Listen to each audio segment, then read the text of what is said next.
السلام عليكم ورحمة الله. في هذا الفيديو إن شاء الله سنتابع درس تكتونية الصفائح. وكما سبق وأن تم الذكر في الفيديو السابق، سنقوم بشرح الدرس باللغة الفرنسية واللغة العربية لكي يسهل الفهم واستيعاب الدرس. في الدرس السابق درسنا، أو في الفقرة السابقة درسنا مفهوم زحزحة القارات، وقلنا بأنها نظرية وضعها العالم ألفريد فيجنر سنة 1912، والتي مفادها بأن القارات التي نعيش عليها اليوم، قارة إفريقيا، آسيا، أوروبا، القارة الأمريكية الشمالية والجنوبية، هذه القارات كانت فيما مضى قبل 250 مليون سنة حسب هذا العالم كانت مجتمعة في قارة واحدة، في كتلة قارية واحدة أطلق عليها اسم البونجيا أو لابونجي، وهي كانت محاطة بمحيط واحد يسمى بالبونطالاسا. في هذا الفيديو إن شاء الله سوف نقوم بدراسة الأدلة التي قدمها هذا العالم لكي يدعم نظريته زحزحة القارات. Bonjour à tout le monde. Donc, dans cette vidéo, on va étudier les arguments proposés par le physicien Alfred Wegener. Dans la vidéo précédente, tu as étudié que la dérive des continents, c'est une théorie proposée par le scientifique allemand Alfred Wegener en 1912 et qui dit que les continents actuels, ils sont rassemblés en un seul mégacontinent qui s'appelle la Pangée et entouré par un seul océan appelé le Pontalassa. Donc, pour appuyer sa théorie, donc, il a proposé un certain nombre d'arguments et d'épreuves. Aujourd'hui, on va commencer la première activité consacrée pour l'étude des arguments de la dérive des continents. Donc, quels sont ces arguments? Donc, le premier argument, c'est l'argument morphologique. Donc, c'est quoi l'argument morphologique ou bien géographique? Donc, comme vous voyez dans cette image-là, donc l'image suivante, donc c'est une image qui montre deux continents, le continent africain et le continent d'Amérique du Sud. Donc, comme vous voyez ici, donc si on fait rapprocher le continent d'Amérique du Sud vers le continent de l'Afrique, on va constater qu'il y a une complémentarité entre ces deux continents. Donc, cela signifie que ces deux continents, ils sont rassemblés avant 250 millions d'années selon Alfred Wegener.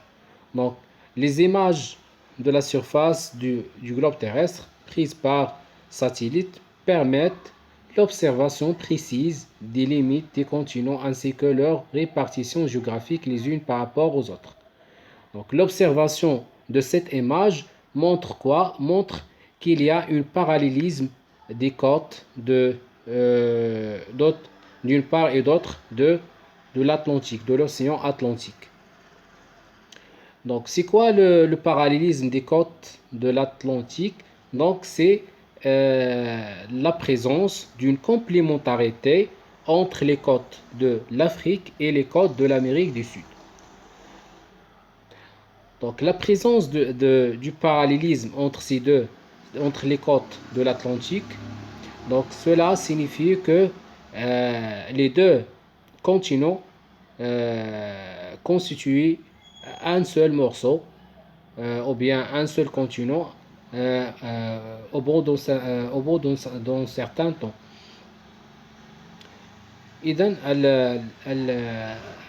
الدليل الأول الذي قدمه ألفريد فيجنر هو الدليل الجغرافي أو المورفولوجي، وهو دليل يشير إلى أو يعتمد على ملاحظة سواحل القارات. مثلا إذا أخذنا على سبيل المثال القارة الإفريقية والقارة الأمريكية الجنوبية، ستلاحظون بأن هناك تكاملا هندسيا بين هاتين القارتين.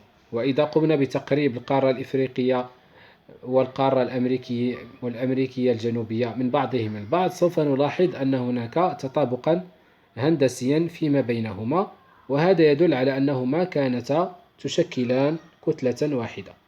Donc, cela, donc, c'est le premier argument. Donc, passons maintenant à l'étude du deuxième argument, c'est l'argument géologique.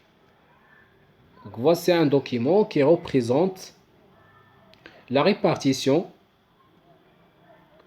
de certaines roches qui se trouvent dans l'Afrique et l'Amérique du Sud. Donc, d'après l'observation, on remarque la présence des roches. Donc, ce sont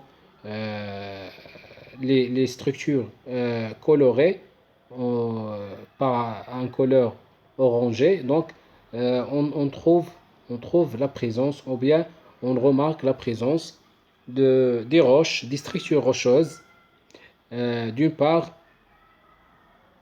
et d'autres, des structures rocheuses, d'une part et d'autre de l'océan Atlantique. Ces roches-là, ou bien ces structures rocheuses, donc, montrent une complémentarité. Et il faut savoir aussi que en Afrique et en Amérique du Sud, les scientifiques ils ont trouvé des roches précambriennes, c'est-à-dire qui existent dans la période précambrienne, c'est-à-dire dans la paléozoïque.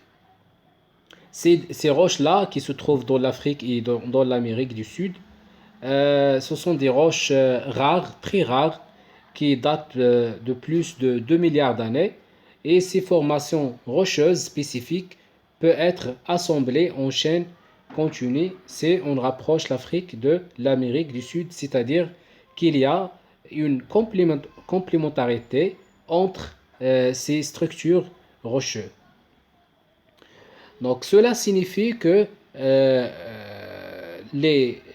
ces deux continents qu'on est en train d'étudier, ce sont des continents qui sont réunis avant 250 millions d'années. إذا كما تلاحظون في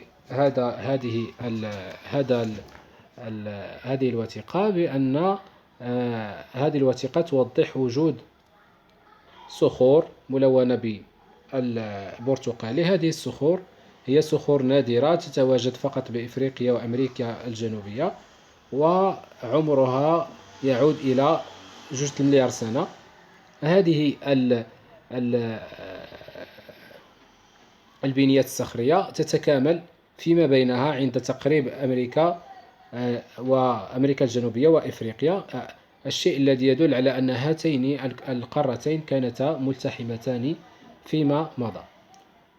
Donc merci pour votre attention et on se verra Inch'Allah dans notre vidéo pour terminer le troisième argument, c'est l'argument paléontologique.